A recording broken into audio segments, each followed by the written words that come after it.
നമസ്കാരം പ്രിയമുള്ളവരെ. ഇന്ന് ജന്തർ മന്ദറിൽ ദില്ലിയിൽ വലിയ പ്രതിഷേധ സമരം നടക്കുകയാണ്. രാവിലെ ഞാൻ ആ വാർത്തകൾ കണ്ടു. മുഖ്യധാര മാധ്യമങ്ങളൊന്നും ഈ വിഷയം ചർച്ച ചെയ്യുന്നില്ല, അവരെ വലുതായിട്ട് വാർത്ത കൊടുക്കുന്നില്ല. പക്ഷേ സോഷ്യൽ മീഡിയയിലെ ചില പ്രമുഖ സൈറ്റുകൾ, മില്യൺസ് ഓഫ് ഫോളോവേഴ്സുള്ള സബ്സ്ക്രിപ്ഷനുള്ള സൈറ്റുകൾ അവർ ലൈവ് തന്നെ കാണിക്കുന്നുണ്ട്. വലിയ ആൾക്കൂട്ടമാണ് ജന്തർ മന്ദറിൽ. ചെറുപ്പക്കാർ തടിച്ചുകൂടിയിരിക്കുന്നത് ജെൻസിയുടെ സമരമാണ്. ഈ പ്രൊട്ടസ്റ്റ് ഇങ്ങനെ ശക്തമായി നടക്കുമ്പോൾ മിണ്ടാതിരിക്കുന്നത്, അതിനെക്കുറിച്ച് രണ്ട് വാക്ക് പറയാതിരിക്കുന്നത് തെറ്റാണെന്നുള്ള ഒരു ചിന്ത കൊണ്ടാണ് ആസാദിയുടെ ഒരു പരിധിയിൽ വരുന്ന ന്യൂസ് അല്ലെങ്കിൽ പോലും നമ്മുടെ ന്യൂസ് ചാനലിലൂടെ ഈ വാർത്ത നമ്മൾ പുറത്തുവിടുന്നത്. നിങ്ങൾ ജന്തർ മന്ദറിൽ നടക്കുന്ന പ്രൊട്ടസ്റ്റിൻ്റെ ചില രംഗങ്ങൾ ഒന്ന് കണ്ടു നോക്കിക്കാട്ടെ.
ഈ പ്രൊട്ടസ്റ്റിന് അനുവാദമൊന്നും ദില്ലി പോലീസ് കൊടുത്തിട്ടില്ല. പക്ഷേ ആളുകൾ സ്വന്തം റിസ്കിൽ വരികയാണ്. ഞാൻ കഴിഞ്ഞ ദിവസങ്ങളിലൊക്കെ പറയുന്നത് പോലെ തന്നെ വളരെ ജീവിത സമരങ്ങളുടെ കാരണങ്ങൾ കൊണ്ട് അസഹിഷ്ണുതയുള്ള പുതിയ തലമുറയുടെ ഒരു പ്രതികരണമാണ് ഈ പ്രൊട്ടസ്റ്റിലൂടെ നമ്മൾ കാണുന്നത്. ഇന്നത്തെ ഈ വാർത്താ ബുള്ളറ്റിനിലൂടെ 2-3 ചോദ്യങ്ങൾക്ക് ഉത്തരം നൽകുവാനാണ് ശ്രമിക്കുന്നത്. ഒന്നാമത്, എന്തിനു വേണ്ടി ഈ പ്രൊട്ടസ്റ്റ്? നമുക്കറിയാമല്ലോ, CJP കോക്രോച്ച് ജനതാ പാർട്ടി എന്ന ഒരു പാർട്ടിയുടെ ഉത്ഭവത്തെക്കുറിച്ച് ആസാദിയിലൊരു വാർത്ത ചെയ്തിരുന്നു. പുതുതലമുറയുടെ അസഹിഷ്ണുതയെക്കുറിച്ച് ഒരു വാർത്ത ചെയ്തിരുന്നു. ആ അസഹിഷ്ണുതയുടെ ഒരു പ്രകടനമാണ് ഈ പറഞ്ഞ ജന്തർ മന്ദറിലെ സമരവും കോക്രോച്ച് ജനതാ പാർട്ടിയുടെ ഉത്ഭവവും എന്നൊക്കെ ഇതിനോടകം സോഷ്യൽ മീഡിയ ശ്രദ്ധിക്കുന്ന എല്ലാവർക്കും അറിയാം. കഴിഞ്ഞ നീറ്റ് പരീക്ഷയിലുണ്ടായ ക്രമക്കേടുകൾ, അതായത് ചോദ്യപേപ്പർ ചോർന്നതിനെക്കുറിച്ചുള്ള വാർത്തകൾ, അതിനെ തുടർന്നുണ്ടായ വിവാദങ്ങൾ, അതോടൊപ്പം തന്നെ പല സ്ഥലങ്ങളിൽ ഇതുപോലെ തന്നെ പ്രമുഖമാകുന്ന പല എക്സാംസിൻ്റെ പേപ്പർ ലീക്കായ വിഷയങ്ങൾ, ഇതൊക്കെ ചേർന്നാണ് ഇപ്പോൾ ഇങ്ങനൊരു സാഹചര്യം സംജാതമായിരിക്കുന്നത്. കേന്ദ്ര വിദ്യാഭ്യാസ മന്ത്രി രാജിവെക്കണമെന്നാണ് ഈ പ്രൊട്ടസ്റ്റേഴ്സിൻ്റെ ആവശ്യം. അങ്ങനെ കുറേ ദിവസങ്ങളായി ജന്തർ മന്ദറിൽ സമരങ്ങൾ നടന്നുകൊണ്ടിരിക്കുകയാണ്. ഡൽഹിയിൽ സമരങ്ങൾ നടന്നുകൊണ്ടിരിക്കുകയാണ്. ഇന്ത്യയിലെ പ്രമുഖരായ പലരും ഈ സമരത്തെ പിന്തുണയ്ക്കുന്നുണ്ട്.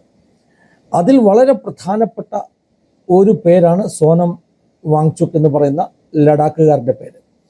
രണ്ടാമത് പറയാനുള്ള ഒരു ചോദ്യത്തിൻ്റെ ഉത്തരം, ആരാണ് സോനം വാങ്ചുക്, അദ്ദേഹത്തിൻ്റെ പ്രത്യേകത എന്താണ്? ഒത്തിരി അവാർഡുകളൊക്കെ നേടിയിട്ടുള്ള ഒരു വലിയ മനുഷ്യനാണ്, ഒരു ശാസ്ത്രജ്ഞൻ, ഒരു വിദ്യാഭ്യാസ വിശരദൻ, ഈ വിധത്തിലൊക്കെ വളരെ പ്രസിദ്ധനായ മനുഷ്യനാണ് സോനം വാങ്ചുക്.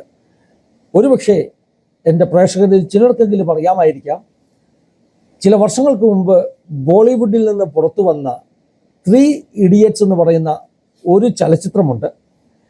ആ ചലച്ചിത്രത്തിലെ മുഖ്യ കഥാപാത്രം അമീർ ഖാൻ അഭിനയിച്ച് അവതരിപ്പിച്ച മുഖ്യ കഥാപാത്രം അത് സോനം വാങ്ചുക്കിൻ്റെ ജീവിതകഥയായിരുന്നു എന്നത് തന്നെ സോനം വാങ്ചുക്കിനെ ജനറേഷൻ സിയുടെ ഇടയിലും വളരെ സ്വാധീനമുള്ള ഒരു വ്യക്തിത്വമായി കണക്കാക്കപ്പെടുവാൻ കാരണമാണ്. ഇദ്ദേഹത്തിന് കിട്ടിയ അവാർഡുകൾ കേരളം, ഇന്ത്യയിലെ ചില സംഘടനകൾ കൊടുത്ത അവാർഡുകൾ മാത്രമല്ല, രമൻ മഗസൈസ് അവാർഡ് വളരെ പ്രസിദ്ധമാകുന്ന അവാർഡാണ്. ലഭിച്ച വ്യക്തിയാണ് ഈ പറഞ്ഞ സോനം വാങ്ചുക്ക്. എന്നാൽ ഈ അടുത്ത സമയത്ത് ലഡാക്കിലുണ്ടായ ചില സമരങ്ങളുടെ പേരിൽ അദ്ദേഹം കുറേ നാളുകൾ ജയിലിലൊക്കെ ആയിരുന്നു.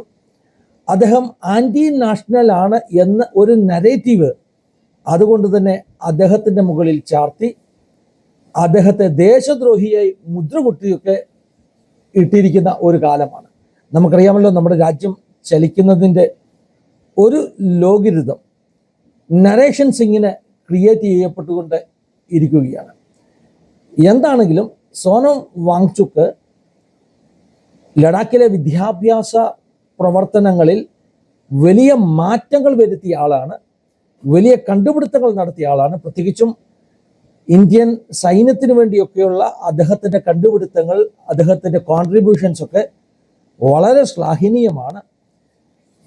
അദ്ദേഹമാണ് ഈ പറഞ്ഞ ജന്തർ മന്ദിറിൽ കഴിഞ്ഞ 20 ദിവസങ്ങളോളം നിരാഹാര സത്യാഗ്രഹത്തിൽ ആയിരുന്നത്. വിദ്യാഭ്യാസ മന്ത്രി രാജിവെക്കാതെ അദ്ദേഹം സത്യാഗ്രഹം അവസാനിപ്പിക്കുകയില്ല എന്നായിരുന്നു പ്രഖ്യാപനം.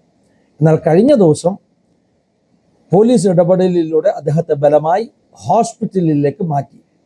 ഹോസ്പിറ്റലിൽ അദ്ദേഹം സത്യാഗ്രഹം തുടരുന്നു. ഭക്ഷണം കഴിക്കുവാൻ അദ്ദേഹം തയ്യാറില്ല. അദ്ദേഹം സത്യാഗ്രഹ വേദിയിൽ നിന്ന് മാറ്റപ്പെട്ടപ്പോൾ ഈ പറഞ്ഞ കോക്രോച്ച് ജനതാ പാർട്ടിയിലെ CJPയിലെ കുറേ ആളുകൾ പിന്നെയും സത്യാഗ്രഹം കണ്ടിന്യൂ ചെയ്യുകയാണ്. സോനം വാങ്ചുക്കിൻ്റെ സത്യാഗ്രഹം ഇത് സത്യാഗ്രഹ ചരിത്രത്തിൽ ഇന്ത്യയിൽ ആദ്യമായിട്ടല്ല, മഹാത്മാഗാന്ധിയുടെ ഒക്കെ ഒരു മെത്തേഡായിരുന്നു അഹിംസ മാർഗത്തിലൂടെയുള്ള അക്രമമില്ലാത്ത ഇത്തരം സത്യാഗ്രഹ സമരങ്ങൾ. ബ്രിട്ടീഷുകാരുടെ കാലത്ത് പോലും ഈ സമരങ്ങൾ വളരെ എഫക്റ്റീവായിരുന്നു. ബ്രിട്ടീഷുകാർ പോലും ഇത്തരം സത്യാഗ്രഹങ്ങൾ നടക്കുമ്പോൾ ഈ പറഞ്ഞ ഗാന്ധിയെ പോലെയുള്ളവരെ കേൾക്കാൻ തയ്യാറായിരുന്നു എന്നുള്ളതാണ് വലിയ അത്ഭുതകരമായ സംഗതി. ഞാൻ പറഞ്ഞല്ലോ, സത്യാഗ്രഹ ചരിത്രം പുതിയത് ഒന്നുമല്ല. ഈ സോനം വാങ്ചുക്കിൻ്റെ പിതാവ് തന്നെ വർഷങ്ങൾക്ക് മുമ്പ് 1980കളിൽ സോനം വാങ്ചുക്കിൻ്റെ പിതാവ് തന്നെ ലഡാക്കിൽ ഒരു നിരാഹാര സത്യാഗ്രഹം നയിച്ചിരുന്നു. അദ്ദേഹത്തിൻ്റെ കമ്മ്യൂണിറ്റിക്ക് കിട്ടേണ്ട ആനുകൂല്യങ്ങൾ ലഭിക്കണമെന്നുള്ളതായിരുന്നു അദ്ദേഹത്തിൻ്റെ ആവശ്യം. ഇന്ദിരാഗാന്ധിയുടെ ഭരണകാലമാണ്. ഇന്ദിരാഗാന്ധി നേരിട്ട് ലഡാക്കിൽ സത്യാഗ്രഹ പന്തലിൽ ചെന്ന് അദ്ദേഹത്തിന് ഉറപ്പ് കൊടുത്തു, അതായത് ഈ സത്യാഗ്രഹത്തിലെ ആവശ്യങ്ങൾ നടപ്പാക്കാമെന്ന്. അങ്ങനെ ആ നിരാഹാര സത്യാഗ്രഹം അവസാനിച്ചു. പിന്നെയും ചരിത്രം തീരുന്നില്ല. അണ്ണാ ഹസാരെ സത്യാഗ്രഹം 2011 നടന്നത് നമ്മുടെയൊക്കെ ഓർമ്മയിൽ ഇപ്പോഴും ഉണ്ടാകാം. ഇന്ത്യയിൽ വലിയ ഭരണമാറ്റത്തിന് കാരണമായി തീർന്ന ഒരു സത്യാഗ്രഹമാണ് അണ്ണാ ഹസാരെ സത്യാഗ്രഹം. 2011 ഞാൻ എൻ്റെ ഫേസ്ബുക്ക് പേജിലൊക്കെ ഈ അണ്ണാ ഹസാരെ സത്യാഗ്രഹത്തെക്കുറിച്ച് വിശദമായി എൻ്റെ അഭിപ്രായങ്ങൾ എഴുതുമായിരുന്നു. അന്നൊക്കെ ആളുകൾ ഞാൻ എഴുതിയ കാര്യങ്ങൾ വിശ്വസിക്കുവാൻ മടിയുള്ളവരായിരുന്നു. പക്ഷെ കാലം തെളിയിച്ചിരിക്കുന്നു, അണ്ണാ ഹസാരെ സത്യാഗ്രഹത്തിൻ്റെ പിന്നിൽ എന്തായിരുന്നു, ആരായിരുന്നു എന്നൊക്കെയുള്ളത് കാലം തെളിയിച്ചിരിക്കുന്നു. എന്താണെങ്കിലും അണ്ണാ ഹസാരെയുടെ സത്യാഗ്രഹം കേവലം 10-11 ദിവസം കഴിഞ്ഞപ്പോഴേക്കും ഇന്ത്യ ഗവൺമെൻറ് അദ്ദേഹം ആവശ്യപ്പെട്ടതുപോലെ പാർലമെൻറ്റിൽ ഒരു ബില്ലൊക്കെ അവതരിപ്പിച്ചു. അങ്ങനെ ആ സത്യാഗ്രഹം അവസാനിച്ചു. അണ്ണാ ഹസാരെയുടെയും സത്യാഗ്രഹത്തിൻ്റെ ആവശ്യം അന്നത്തെ മൻമോഹൻ ഗവൺമെൻറ് കേൾക്കുവാൻ ഇടയായി തീർന്നു. ഇതാണ് ഇന്ത്യയിലെ സത്യാഗ്രഹങ്ങളുടെ ചരിത്രം. അണ്ണാ ഹസാരെ സത്യാഗ്രഹത്തെക്കുറിച്ച് പറയുമ്പോൾ ഇന്ന് ഉണ്ടായിക്കൊണ്ടിരിക്കുന്ന ഈ Sonam Wangchuk CJP cockroach Janata party സത്യാഗ്രഹവും അണ്ണാ ഹസാരെ സത്യാഗ്രഹവും തമ്മിലുള്ള വ്യത്യാസം എന്താണെന്ന് കൂടെ പറയണം. അണ്ണാ ഹസാരെ സത്യാഗ്രഹത്തിന് വലിയ മീഡിയ കവറേജാണ് കിട്ടിയത്. അതായത് ഇന്ത്യയിലെ പ്രമുഖമാകുന്ന നാഷണൽ മീഡിയാസൊക്കെ ഈ സത്യാഗ്രഹത്തെ വലിയ ഒരു സംഭവമായി അവതരിപ്പിച്ചു. ഈ കഴിഞ്ഞ ദിവസം രാജീവ് സർദേശായിയുടെ ഒരു വീഡിയോ ഞാൻ കണ്ടു. അദ്ദേഹം പറയുന്നുണ്ട്, അന്ന് അണ്ണാ ഹസാരെ സത്യാഗ്രഹം ആരംഭിക്കുന്നതിന് മുമ്പ് രാജീവ് സർദേശായി NDTVയിൽ വർക്ക് ചെയ്യുന്ന സമയം ഈ സത്യാഗ്രഹത്തിന് നേതൃത്വം കൊടുത്ത അല്ലെങ്കിൽ അതിന് പിന്നിൽ പ്രവർത്തിച്ച അരവിന്ദ് കെജ്രിവാളും കിരൺ ബേദിയുമൊക്കെ രാജീവ് സർദേശായിയെ കാണുവാൻ വന്നു. എന്നിട്ട് അദ്ദേഹത്തോട് സഹായം അഭ്യർത്ഥിച്ചു ഈ സത്യാഗ്രഹത്തെ പ്രൊമോട്ട് ചെയ്യണം. അന്ന് ഈ പറഞ്ഞ രാജീവ് സർദേശായിയുടെ ഒരു ചിന്ത, അണ്ണാ ഹസാരെ കേവലം മഹാരാഷ്ട്രയിൽ മാത്രം അറിയപ്പെടുന്ന ഒരു വ്യക്തി, അദ്ദേഹത്തിന് എങ്ങനെ ഒരു നാഷണൽ മൂവ്മെന്റ് നയിക്കുവാൻ കഴിയും എന്നുള്ളതായിരുന്നു. പക്ഷേ ചരിത്രം നമുക്കറിയാം, അണ്ണാ ഹസാരെ എന്ന് പറഞ്ഞ മഹാരാഷ്ട്രയിൽ ഒതുങ്ങി നിന്നിരുന്ന ഒരു സാമൂഹിക പ്രവർത്തകൻ എന്ന് വേണമെങ്കിൽ നമുക്ക് പറയാം. അദ്ദേഹം നാഷണൽ ക്യാപിറ്റലിൽ നടത്തിയ സത്യാഗ്രഹം ശരിക്കും ഇന്ത്യയിലെ കോൺഗ്രസ് ഗവൺമെന്റിന്റെ പതനത്തിന് കാരണമായി തീർന്നു, ഇന്ത്യയിലെ ഭരണമാറ്റത്തിന് കാരണമായി തീർന്നു. അപ്പോൾ മനസ്സിലാക്കണം എന്തുകൊണ്ടാണ് അണ്ണാ ഹസാരെ സമരം അത്ര ശക്തമായി തീർന്നത്. മീഡിയയുടെ സപ്പോർട്ട്, മീഡിയ മുഴുവൻ കൂടെ നിന്നു. മീഡിയ എന്തുകൊണ്ട് കൂടെ നിന്നു? സത്യാഗ്രഹം ആരംഭിക്കുന്നതിന് മുമ്പ് തന്നെ മീഡിയകളെ ബന്ധപ്പെട്ട് അതിന് പിന്നിൽ നിന്നവർ കാര്യങ്ങൾ ബോധ്യമാക്കി. അങ്ങനെ മീഡിയ കവറേജ് ലഭിച്ചു. അതിന് പല മാർഗങ്ങൾ ഉപയോഗിച്ചു എന്നാണ് ചരിത്രം നമ്മുടെ മുമ്പിൽ സാക്ഷിയായി നിൽക്കുന്നത്.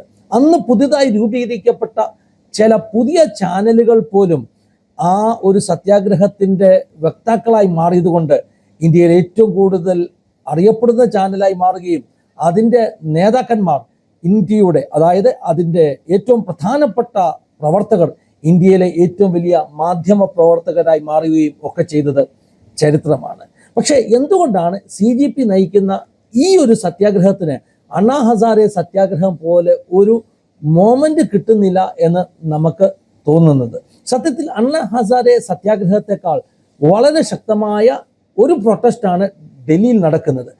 പക്ഷേ ഇന്ത്യയിലെ പ്രമുഖ മാധ്യമങ്ങൾ അതിനെ കണ്ടതായി നടിക്കുന്നില്ല. കാരണം ആ മാധ്യമ സ്ഥാപനങ്ങളൊക്കെ അതിൻ്റെ ഉടമസ്ഥരാകാം, അല്ലെങ്കിൽ അതിൻ്റെ പിന്നിൽ ഉള്ള ഇൻസ്പിറേഷനായിട്ടുള്ള വ്യക്തികളൊക്കെ ഈ സമരത്തെ അനുകൂലിക്കുന്നവരല്ല എന്നതാണ് കാരണം. പക്ഷേ സോഷ്യൽ മീഡിയയിലൂടെ ഈ പറഞ്ഞ ജന്തർ മന്തർ പ്രൊട്ടസ്റ്റ് വലിയ വാർത്തയായിക്കൊണ്ടിരിക്കുന്നു. സോഷ്യൽ മീഡിയ അതിനെ ഏറ്റെടുത്തിരിക്കുന്നു. ജെൻസി ഇന്ന് കാണുന്നത് TV അല്ല, സോഷ്യൽ മീഡിയയിലൂടെയാണ് അവർ ലോകത്തെ അറിയുന്നത്.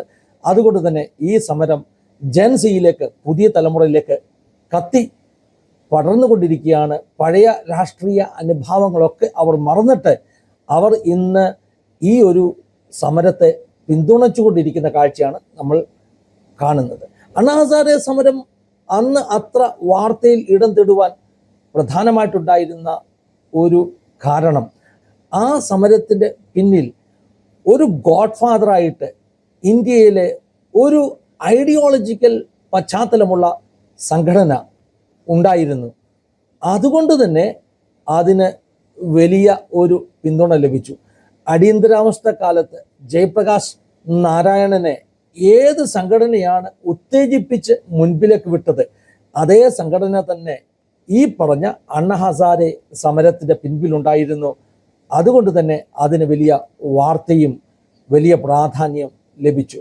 മാത്രമല്ല ഭരിക്കുന്നത് കോൺഗ്രസ് സർക്കാരാണ്. അങ്ങനൊരു സത്യാഗ്രഹം നടന്നപ്പോൾ കോൺഗ്രസ് സർക്കാർ ആ സത്യാഗ്രഹം അവസാനിപ്പിക്കാൻ വേണ്ടി ഉള്ള ചർച്ചകൾ ആരംഭിച്ചു. പക്ഷെ ഇന്ന് ഭരിക്കുന്ന ഗവൺമെൻറ് അത്ര പെട്ടെന്ന് ചർച്ചകൾക്ക് വഴങ്ങുന്ന ഒരു സ്വഭാവശീലമുള്ള ഗവൺമെൻറ് അല്ലാത്തത് കൊണ്ട് അണ്ണാ ഹസാരെയുടെ കാലത്തെ സമരവും ഇന്നത്തെ സോണം വാങ്ചുക്കിൻ്റെ സമരവും അല്ലെങ്കിൽ CJP സമരവും തമ്മിൽ വലിയ അന്തരമാണ് ഉള്ളത്. ഇത്രയും വിവരങ്ങൾ ഞാൻ ആസാദിയുടെ പ്രേക്ഷകർക്ക് വേണ്ടി പറഞ്ഞു തരുന്നത് ഈ സമരത്തിൻ്റെ ഇമ്പോർട്ടൻസ് എന്താണെന്ന് മനസ്സിലാക്കാൻ വേണ്ടിയാണ്. ഇന്ത്യയിൽ ഇന്നേ ദിവസം തന്നെ ഇന്ത്യയുടെ 7 സ്റ്റേറ്റുകളിൽ വ്യത്യസ്തമാകുന്ന പ്രൊട്ടസ്റ്റുകൾ നടക്കുന്നു എന്നാണ് എനിക്ക് വാർത്തയിലൂടെ അറിവാൻ കഴിഞ്ഞത്. വാർത്ത എന്ന് പറയുമ്പോൾ മുഖ്യധാര വാർത്തകളല്ല കേട്ടോ, സോഷ്യൽ മീഡിയയിലൂടെ എനിക്ക് അറിവാൻ കഴിഞ്ഞത് ഇന്ത്യയിൽ തന്നെ ഗുജറാത്തിലാകാം, ഛത്തീസ്ഗഡിലാകാം, ഡൽഹിയിൽ ഈ പറഞ്ഞ CJP സമരം ഈ 7 സമരങ്ങളും തമ്മിൽ ബന്ധമില്ലാത്ത വ്യത്യസ്തമാകുന്ന ആവശ്യങ്ങൾക്ക് വേണ്ടിയുള്ള സമരങ്ങളാണ്. പക്ഷേ ഈ സമരങ്ങളുടെ എല്ലാം പിന്നിലുള്ള ഒരു ചേതോ വികാരം അവരുടെ നീതി നിഷേധിക്കപ്പെടുന്നു എന്നുള്ളതാണ്. അങ്ങനെ മാധ്യമങ്ങൾ ഇതിനെക്കുറിച്ചൊന്നും ചർച്ച ചെയ്യുന്നില്ലെങ്കിലും ഇന്ത്യയുടെ വിവിധ ഭാഗത്ത് ജനം വളരെ അസഹിഷ്ണുതയോടുകൂടെ നിൽക്കുന്ന ഒരു കാഴ്ചയാണ് നമ്മൾ കാണുന്നത്. ഈ വാർത്ത ഞാൻ പറവാൻ ആഗ്രഹിച്ചത് ഇതിനെക്കുറിച്ച് 2 വാക്ക് പറയണമെന്ന് എൻ്റെ ഉള്ളിൽ ചിന്തയുണ്ടാകുവാനുള്ള കാരണം ഈ അടുത്ത ദിവസങ്ങളിൽ നമ്മൾ കാണുന്ന കാഴ്ചയാണ്. ഇന്ത്യൻ പാർലമെൻറ്റിൽ ഇനി 3-2 ഭൂരിപക്ഷം നേടിയ ശേഷം ഇന്ത്യയിലെ ലോകസഭാ സീറ്റുകൾ പുനഃക്രമീകരിക്കുന്ന ഡീലിമിറ്റേഷൻ്റെ ഒരു ബില്ല് പാസ്സാക്കുവാനുള്ള താല്പര്യത്തിൽ, അല്ലായെങ്കിൽ ഒരു ഭരണഘടന ഭേദഗതി പാസ്സാക്കാനുള്ള താല്പര്യത്തിലാണ് ഇന്ത്യ ഗവൺമെൻറ്. അങ്ങനെ 3-2 ഭൂരിപക്ഷം ഉണ്ടാക്കുവാൻ വേണ്ടി തൃണമൂൽ കോൺഗ്രസിനെയും അതുപോലെ തന്നെ ഈ പറഞ്ഞ ശരത് പവാർ പാർട്ടിയെയും പിന്നെ മറ്റ് പല പാർട്ടികളെയും ലക്ഷ്യമിട്ടുകൊണ്ട് അവരെയൊക്കെ തങ്ങളുടെ പക്ഷത്താക്കി ഒരു തരത്തിൽ ജനം വോട്ട് ചെയ്തതിൻ്റെ ജനഹിതത്തിന് വിപരീതമായുള്ള അട്ടിമറികൾ ഇന്ത്യയിൽ നടക്കുന്ന ഒരു സാഹചര്യത്തിൽ ഡെമോക്രസി ഇന്ത്യയിൽ വലിയ ചോദ്യങ്ങളെ നേരിടുന്ന ഒരു കാലഘട്ടത്തിൽ ഇത്തരം പ്രൊട്ടസ്റ്റുകൾക്ക് വലിയ പ്രാധാന്യമുണ്ട്. അത് ജനാധിപത്യത്തിൻ്റെ പ്രോസസ്സിനെ ശക്തീകരിക്കുന്നതാണ്. അതുകൊണ്ട് തന്നെ ഇത് ആസാദിയുടെ ഒരു വാർത്താ ലൈനിലുള്ള വിഷയമല്ലെങ്കിലും ആസാദിയുടെ പ്രേക്ഷകർക്ക് എന്താണ് സംഭവിക്കുന്നതെന്ന് കാര്യം മനസ്സിലാക്കുവാൻ വേണ്ടി പറഞ്ഞു തന്നുവെന്ന് മാത്രം. God bless you all. Have a wonderful day.